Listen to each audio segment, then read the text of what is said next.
కుప్టి అనే ప్రాంతంలో మన నేషనల్ హైవే పక్కన కడెం రిజర్వాయర్ మీద ఉండే కడెం వాగు పైననే 6.5 టీఎంసీల సామర్థ్యంతో కుప్టి ప్రాజెక్టు కూడా నిర్మాణం చేసినాం అధ్యక్ష. డిపిఆర్ కోసం కూడా పంపించడం జరిగింది. దీని ద్వారా మనకు వచ్చే లాభం ఏంటంటే ఇచ్చోడ తదితర ప్రాంతాలకు ఈ పక్కన ఉన్న బోతు నియోజకవర్గంలో కొంత నీళ్లు ఇచ్చుకునే అవకాశం ఉంది, స్టెబిలైజ్ చేసుకునే ఆస్కారం ఉంది. అదేవిధంగా మనకు చాలా గొప్పగా మనం చెప్పుకునేటువంటి మన కుంటాల జలపాతాన్ని లైవ్ గా పెట్టుకుని టూరిస్టులను కూడా బాగా ఆకర్షించడానికి మనకు ఉపయోగపడే ప్రాజెక్టు అధ్యక్ష.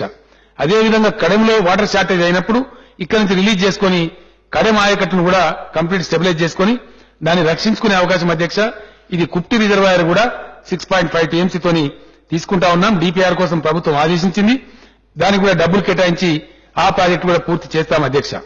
ప్రాణహిత చేవెళ్ల ప్యాకేజీలో ఆదిలాబాద్ నిర్మల్ నియోజకవర్గం, ముదోల్ నియోజకవర్గం